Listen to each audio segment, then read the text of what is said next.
Om Shri Ganeshaya Namaha. Om Shri Saraswatyai Namaha. Om Shri Gurubhyo Namaha.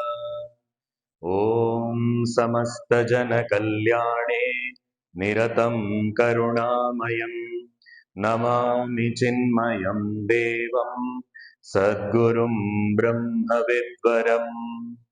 Om Mukam Karoti Vachalam Pangum Langhayate Girim Yakrpatamaham Vande Paramanandamadhavam.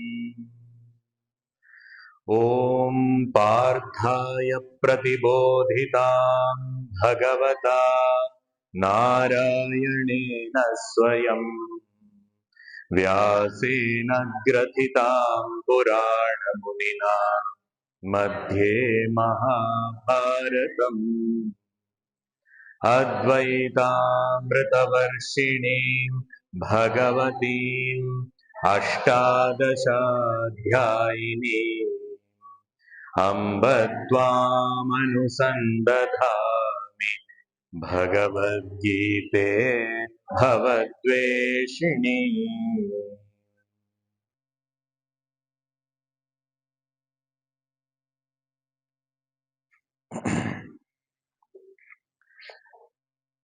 We are reflecting upon the 6th chapter of the Bhagavad Gita, and after the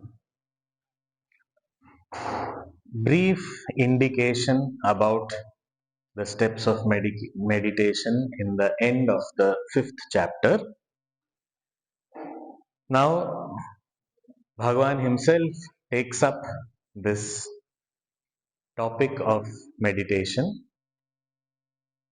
more elaborately and starts off with the understanding of sannyasa and yoga.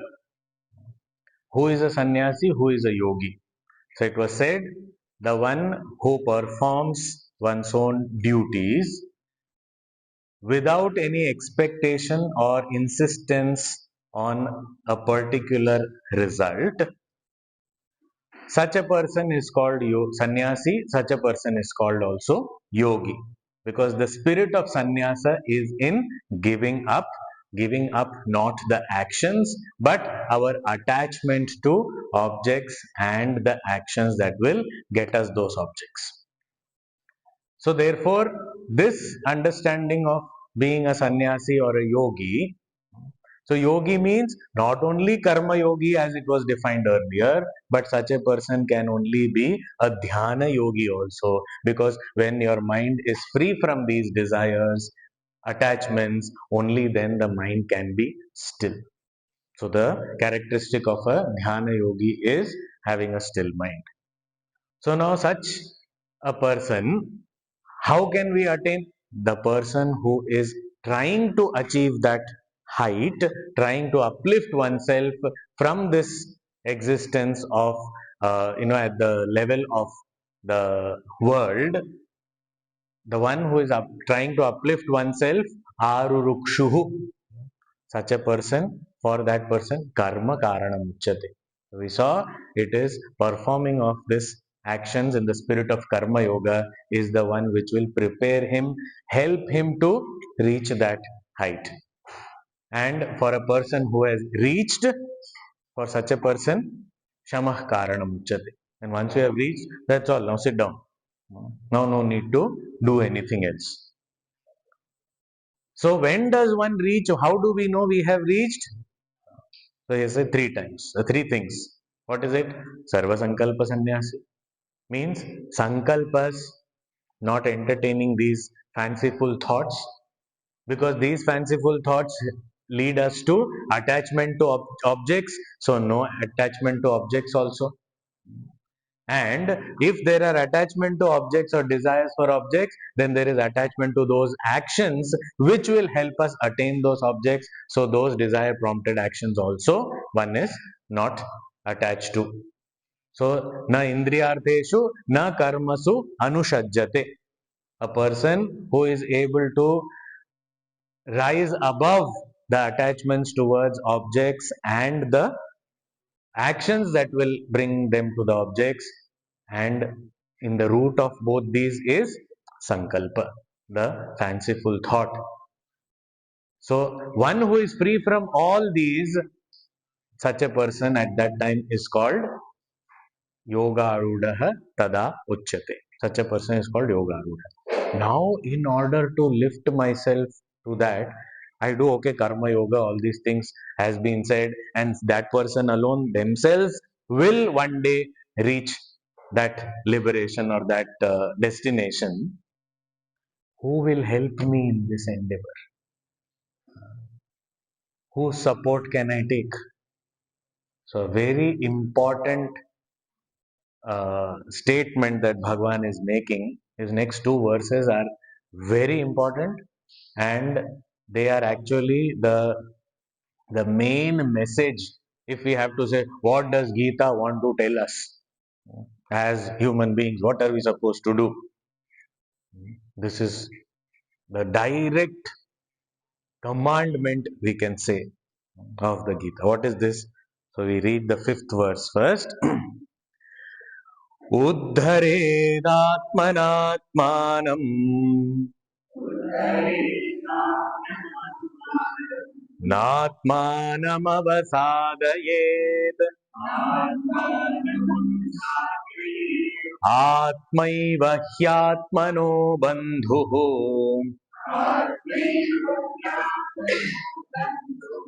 आत्मैव रिपुरात्मनः.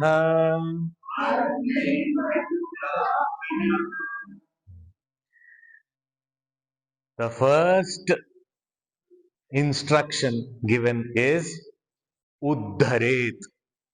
Haret means to pull or take. Ut means higher.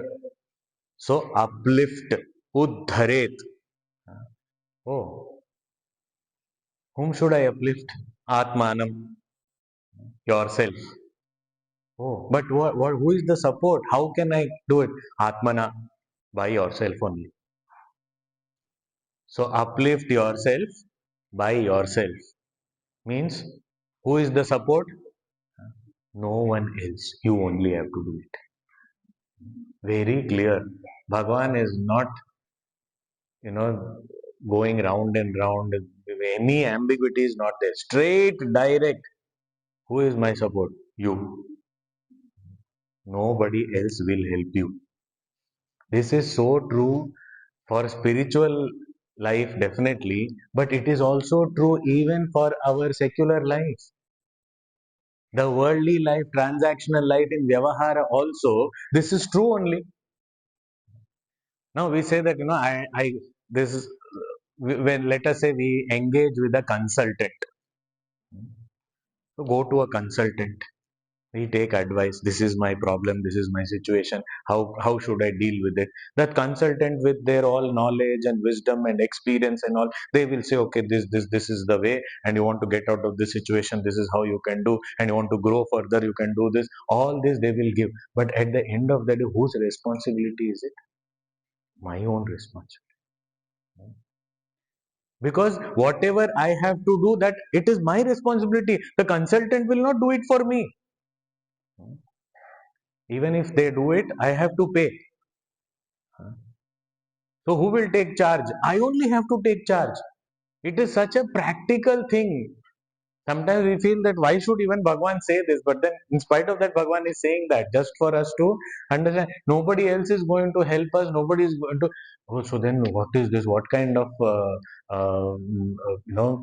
society are we talking about? Helping each other is one thing, but taking responsibility is mine only. People can help me with their knowledge, help me, maybe extend a helping hand, maybe spend some time with me. All those things assist me in some tasks, all that is okay, but I have to take responsibility. I cannot say that somebody will come and do it for me. I go to a doctor says this is you have to make lifestyle changes. Doctor, can you do this for me? Doctor will not do it. He can advise us, he can give us guideline, but based on that we have to only decide to do it. Something he says you should not eat this, so I have to take charge that I don't eat it. Something he says you should eat this, I must do it. I may, let us say I don't remember to take my medicines, I put some reminder or alarm in the phone or whatever, and then the alarm rings, but after the alarm rings also it is my responsibility to take the medicine. If I just snooze it and say okay after 10 minutes I will take, whose fault? And at the end of the day, nobody reminded me, therefore I did not take my medicine. That is why I am sick. Who is going to take responsibility? I only have to take responsibility. Even in the transactional world, I have to take responsibility. What to talk of spiritual world, where on this path we have to walk alone only. So this instruction, Uddhared Atmana Atmanam, you have to lift yourself by yourself. That's all. This is a very important and practical thing, and this is the message. Take charge of your life. That's all. Don't blame it on others. Don't, you know, give others and say that you do it for me. It's not, no outsourcing is possible. In rituals and all, still outsourcing is possible. In rituals and all, we do outsourcing. When we go to some temple also, or otherwise also in our home also, we call a priest. Who is performing the ritual? The priest only is doing, but we don't know. But then we say, you chant the mantra, then the result should come to me. So then the sankalpa is taken that this yajaman only should get the result, like that. So we have outsourced it. But does that mean the priest will do everything? Sometimes this is puja and havan and all those things is one time thing. People outsource japa also. Seriously, they do. They will go in that moment of inspiration, they will say, I will do 1 koti japa of Om Namah Shivaya. Then now they are thinking 1 koti, how much? How many zeros are there? I just in that inspiration, I spoke. Now I have to do. Now find one priest. I will pay you. You do japa for me. Outsourcing spiritual practices also, sadhana also. What is the purpose of sadhana? So that our mind is purified, our mind is single pointed, so that we can progress on the path. But who is doing the japa? It is it is one of the things that have been laid down. Our parampara has all these also.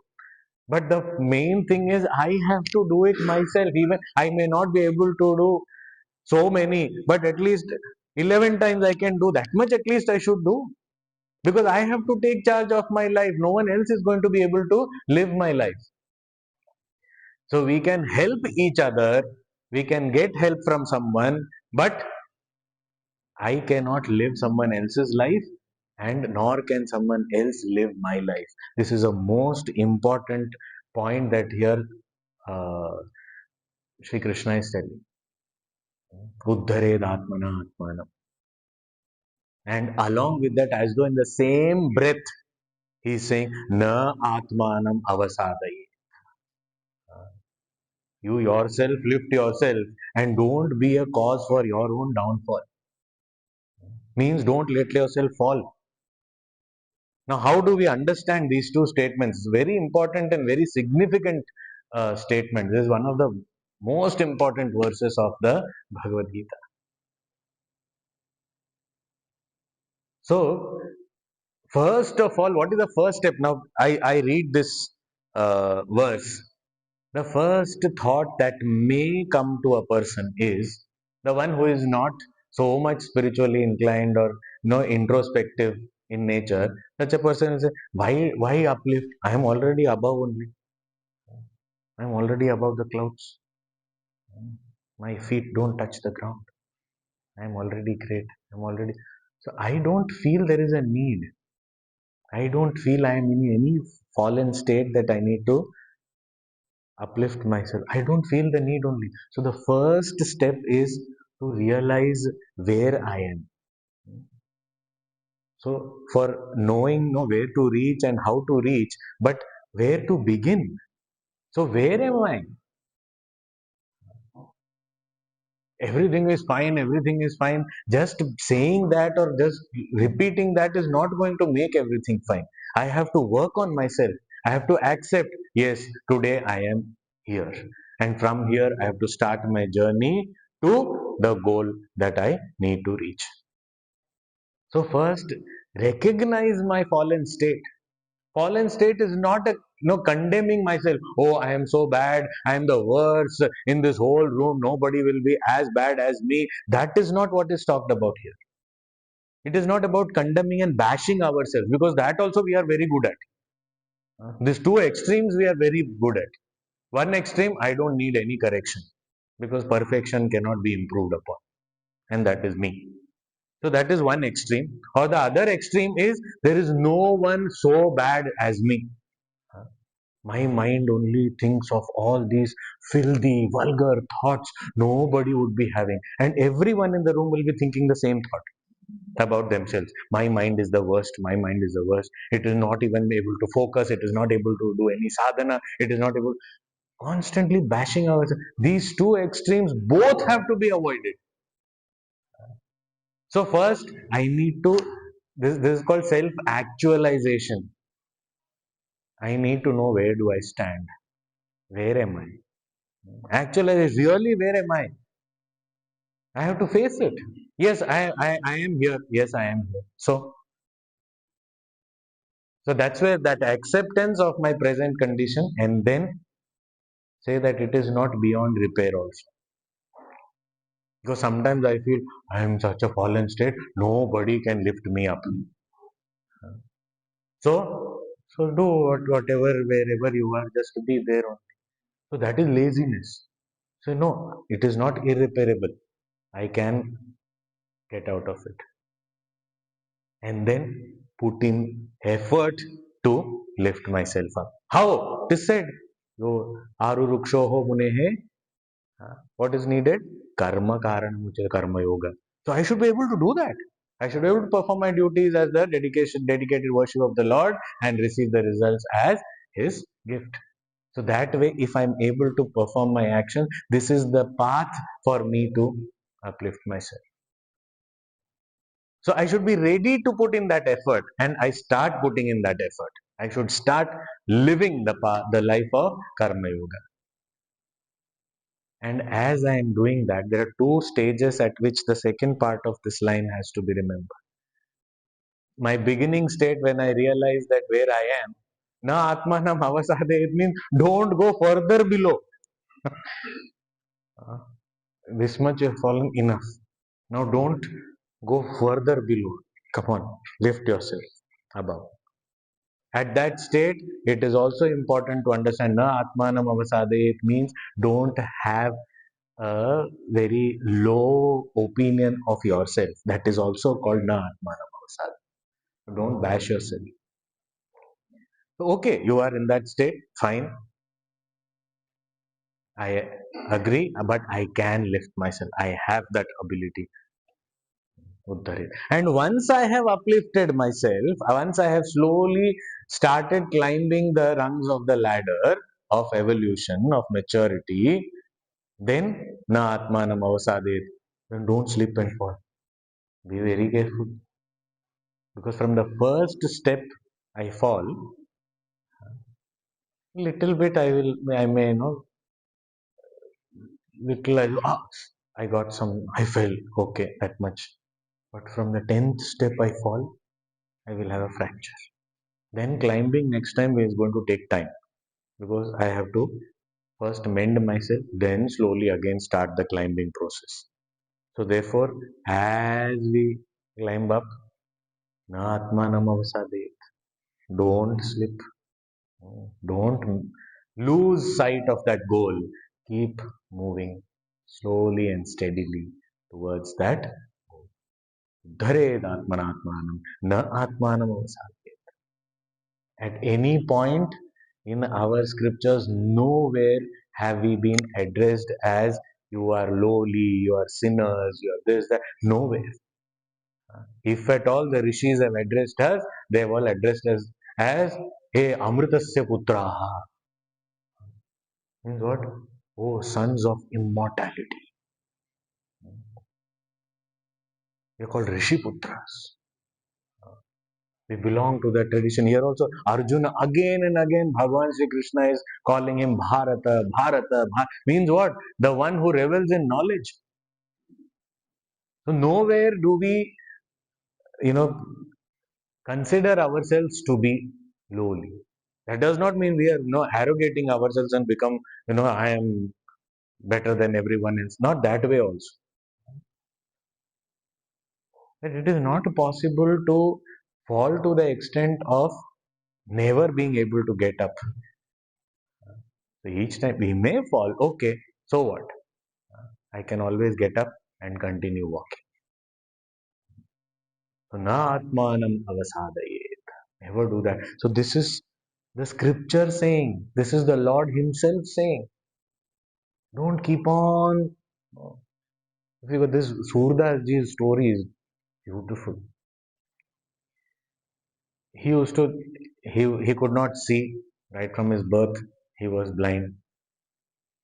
So he used to consider himself to be, a very lowly person and very unfortunate person and all. And of course, somewhere he had devotion for Sri Krishna also. He started singing songs, and all those songs were all of self pity. I am so bad. I am so only you can save me. Only you can purify me. I am so impure. I am so bad. I am so. So once on the banks of Yamuna, he met his guru. Means he would become his guru later. But Sri Vallabhacharya, great saint. So he met him. Vallabhacharya said that I have heard about you. You sing very well. Why don't you sing for me? I am just passing by. I could have gone forward, but then I stopped for you only. I wanted to meet you. So he said, I am so fortunate that you came to meet me. Okay, I will sing for you. Not. So then Vallabhacharya he started singing and all these kinds of songs. I am so bad. I am worthless. I am useless. I am good for nothing. Again, after a couple of songs, Vallabhacharya got really very irritated. He said, stop it. I said, what happened? What have I done wrong? He said, that only, stop this. How much will you condemn yourself? So he said, this is all I know. He said, now you should not sing such things. So then he said, then what should I sing? I don't know anything else. He said, you should sing the glories of the Lord. You should sing about the different leelas of Bhagavan Sri Krishna. As a child, what all he did, as a youth, what all he did. You sing about that. So he said, but I don't know anything. What do I do? So it is said, Vallabhacharya was just passing by. He stayed there for a few days and gave him entire knowledge of Bhagavatam, especially the 10th canto. Elaborately, he described the Krishna Leela to Surdas ji. And after that, Surdas ji only sang the Leelas of the Lord. And what is now available as Sur Sagar has all the songs of Shri Krishna Leela. So, na atmanam avasadayet. Don't keep bashing yourself. Don't keep, troubling yourself with these kind of things. That doesn't mean that I'm good, everything is fine, all is well, all is no, not that also. Yes, it is. There are things I need to work upon, and I will work on that, and I will get out of it. Take charge. Why? Why is it that only I have to do this? Because Atma evahi Atmanah Bandhu. I alone am the friend of mine. Atma eva ripuhu Atmanah. And I can only become hostile to myself, inimical to myself. I am my greatest friend, I am my greatest enemy. So here this can be also understood as my own mind. So because the instrument that I have to work with is my mind only. And my mind only can be my greatest friend and the worst enemy also. So no one else. Here Shankaracharya ji very beautifully describes that even a friend is there, bandhu, relative is there, or a brother or some sister, some sibling is there. All these people, they love us, no doubt about it. But for our spiritual progress, will that attachment be conducive? Sometimes may not be. It may be counterproductive. Then how is that they are afraid? Because yes, sometimes love only binds more than hate. So that also. And as far as uh, enemy is concerned, any enemy can exist but cannot harm us more than our own mind. Even an enemy, if we don't allow entry into our mind, that enemy doesn't exist for me. Like if I don't know I have a disease, I don't feel I am suffering. But the moment somebody says, you know, you have a disease, really? I start stressing out for that. And then after 2 years, after stressing so much, then the doctor says, oh, sorry, you know, the reports got interchanged. You don't have any disease. But by now, it has become a reality to me because I have myself kept thinking about it, and I have created it into my system. Atma eva hi atmano bandhu, atma eva ripuhu atmana. So I myself am my best friend, I myself am my worst enemy. My mind itself is a friend and the foe. So therefore, take charge. You only have to uplift yourself. The mind has to be uplifted. And for that, what is your instrument? The mind only. So my mind is feeling very low. Mm, I don't like anything. I don't want to talk to anybody. I don't want to go anywhere. I just mind is now to get out of this. What instrument do I have? Someone can come and tell me, shake me out of it, physically maybe drag me out. But actually, for me to get out of that state, my mind only has to turn around. External triggers can be there. Something may help me, that's okay. But my mind only has to do it. Otherwise, how will I change? That initiation of change also has to happen from the mind only. The same mind which is feeling sick. Like the body also, if the body is feeling sick, but still the body has to leave the bed, get up, take my medicines, or go to the doctor. The body only has to do it. No, no, doctor also can come. Doctor can come and visit me. But after visiting and after prescribing medicine I only have to take. And also I have to follow whatever instructions have been given. Similarly for the mind also. So now, oh, my mind only is my friend, my mind is only my enemy. So which mind is the friend and which mind is the enemy? That is the next question. Because I understand I have to help myself. What? Why should I help myself? You know, it is God. God helps those who help themselves. God helps those who help themselves. So who has to begin? I only have to help myself first. God will help. That way, society also will help. Family will also help. Some doctor, someone also will help. But I have to help myself. I have to lift myself up. I have to get out of it. Snap out of a state of mind of that condition. And which type of mind is required? Very clear instruction again, the sixth verse, very powerful, very important verse, is saying, बन्धुरात्मात्मनस्तस्य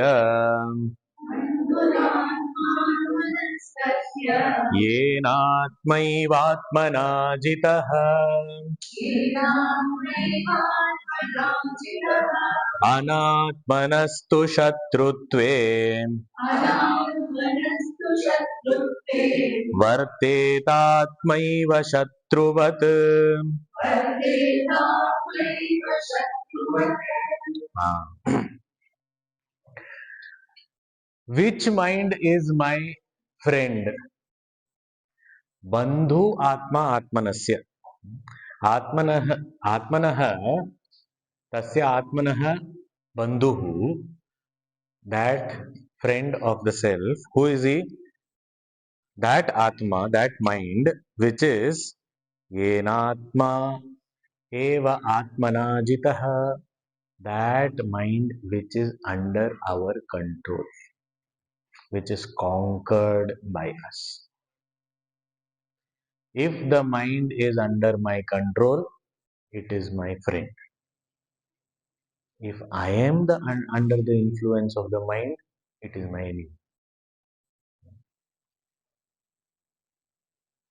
We buy a car and we take the car out to reach some destination. I should be driving the car, then it is a blessing for me that I reach my destination quickly. But if the car is having its own mind, it is driving, I don't know where it is going,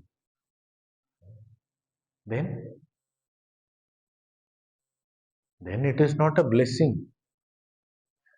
That horse rider's case, going very fast on the horse. Another horse rider caught up and said, "Where are you going so fast?" He said, I don't know, ask the horse. Because I am not deciding what it is. The horse has decided to take me somewhere. It is not under my control. It is controlling me. So if my mind also is like that horse which is deciding its own course, what is the problem you have? All these scriptures are doing the same thing. Should be under control, control, control. What is this? Some freedom and liberty should be there. The scriptures should learn the language of freedom and liberty. What will be freedom and liberty? Let us say we give full freedom to the mind. Does the mind move in one direction? Even if it is a wrong direction also. But if it is one direction, there will be some movement. Is there any movement? I will see something, the mind will go there. Suddenly I hear something from behind. Mind wants to go there also. Simultaneously. And suddenly I smell something. What is there in the kitchen? Mind wants to go there also. Now, where will I go? The mind is being pulled apart here, there, everywhere. Net result is I am stagnant. Only that standing in one place, I am tired. Why? Because the mind has gone so many places. It doesn't know what to do. It is like, browsing through TV channels. There is zero joy because I have not watched even one program fully. Because I am only busy browsing. What is coming in that channel? What is there in that one? What is there? Oh, I want to see some news also. By the time I hear some couple of lines, oh, that serial is getting over. First, go there. Let us finish that serial and then come here. Oh, that match is going on. Go watch the match. Going on and on, up and down, up and down, up and down. How many things? So there is no one place. Even if we give freedom, that freedom is not leading me anywhere. And although mind is subtle, it is not a physical object, but still, somehow it seems to be following the laws of gravity. Means what? Left alone, the thoughts move downwards. I don't know why, but it is true. If I tell myself, I am going to get up at 6 o'clock in the morning. 6 o'clock. But every day I snooze my alarm. From 6 to 8, I'm only busy snoozing. उसे अच्छा बंद कर दो सो जाओ then get up only at 8 o'clock it's okay but then intermittently I'm also waking up to snooze. Anyway, 8 o'clock I get up. Now if this continues for a while and there is no improvement, it doesn't move from 8 towards 6, even quarter to 8, if it moves to, it is good. But if that movement doesn't happen, what will happen to the mind? The mind will say, is 6 really necessary? Even getting up at 8 o'clock, things are being managed. So it is okay. Let me get up at 8 o'clock. So now, when the mind comes to that 8 o'clock level, will the body get up at 8 o'clock? No, the body is used to 2 hour gap. So the body will now get up at 10 o'clock. Why? This is the core. Now I give full freedom to the mind. I believe in liberalization. I am very, I give full freedom to the mind. What will the mind do? And on what basis will decisions be taken? According to my likes and dislikes? According to my fancies, sankalpas? According to my some kind of attraction? And then I go there. And then I regret later. I should have done this. I should have woken up earlier. I should have done this. This regret constantly is my friend throughout. Only in the morning time I have the regret. By nightfall it is gone again. Because night again I have to stay awake so that I can regret freshly tomorrow morning.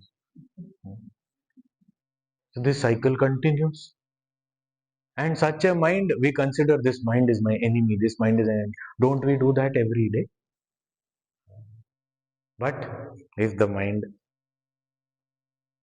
aligns to my knowledge, aligns to what I have decided.